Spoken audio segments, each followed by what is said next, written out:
Finally, a product for all of you Roadrunner fans. Take a good look at this playing card here, and one of those holes is real. One of them is not. I'm not going to tell you which one, but look at it. Okay, that's enough. That's all you get. You want to see it again? Rewind. Today, Porthole by Darryl Vanamburg.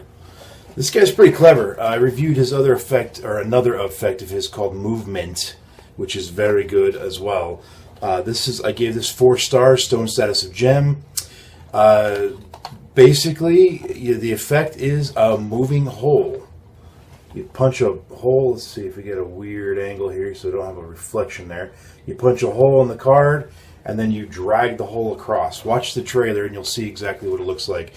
And by the way, the footage is very accurate. They do have to edit just a little bit, and you could possibly say that that maybe we're a little misleading, but they're really just trying to protect the method. So I don't have a problem with it. The effect is very, very much what they claim it to be. You punch a hole in a card, you show it, the spectator, let's imagine this box here is the card. The spectator holds one end, you hold the other end, they're looking straight down at it, and you can drag the hole across the card, or you can make it visually move while just holding the card, and the hole just move all by itself. Very cool. So, very, very good method is the big thing. I'll tell you what, it took me an hour and a half to make the gimmick, and it was a pain in the freaking butt. And I got super glue. My fingerprints are all covered in super glue right now, dried obviously, but I got glue everywhere, and because the gimmick's very small, very, very hard to make, and I've got very good vision. It's not like I couldn't see it. I got 2017 vision in one eye and 2015 in the other eye, so I have excellent vision. It wasn't a matter of seeing it; it was just a matter of the thing was so freaking small. You can handle it, and you can't use tweezers. I'll just say the reason you can't use tweezers is because most tweezers are metal, and that causes a problem when you're trying to put this gimmick together. I'll just leave it at that. But once you get it together, it's gonna last forever. I mean, it's a pretty solid. The way you make it, it's pretty good, and it'll last quite a while. And believe it or not, when the gimmick's not in use, it is secretly somewhere in here. Where? I'm not gonna tell you, but I'll tell you this much. You can hand this out to your spectator to use to sign the card or whatever. So it's a very clever method, and it's pretty easy to do. Loading the gimmick in getting it in play is a little bit tricky.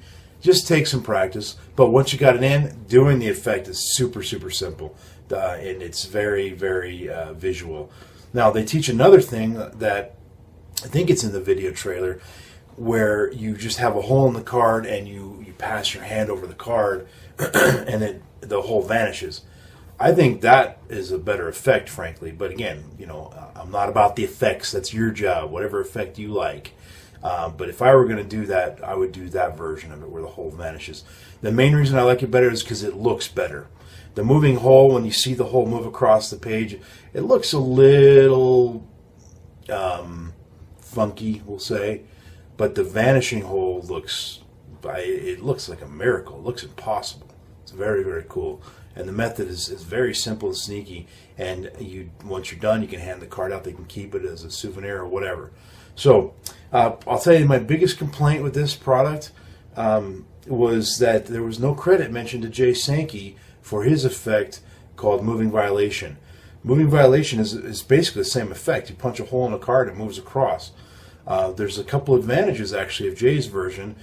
This particular version, you can use it on any playing card, but you have to commit. When you make your gimmick, it's only going to work on, say, blue back playing cards or whatever you made your gimmick to look like.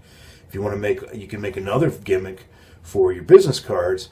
Problem is, this thing only holds one gimmick.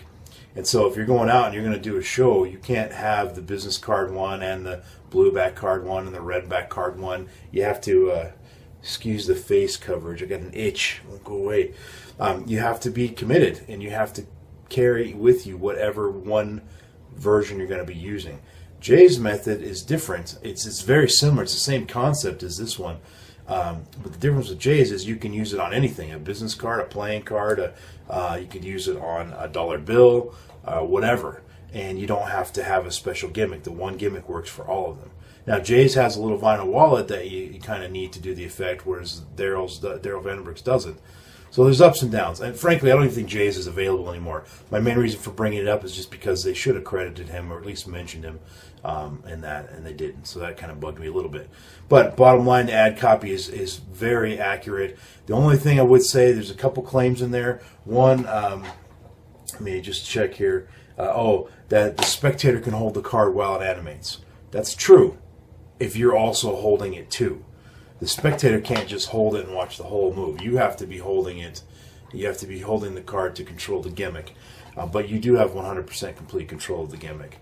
The other thing was, I mentioned about the gimmick. It says on the ad copy that you can use it on business cards, playing cards, whatever. Which that's true, but the difference is you have to commit to one of them. You can't go to this table and use the red playing card, then go to that table and suddenly you're using the business card using the same gimmick. You got to switch out the gimmicks to do that. And the last one, what was it? Doing it surrounded. That's mostly true.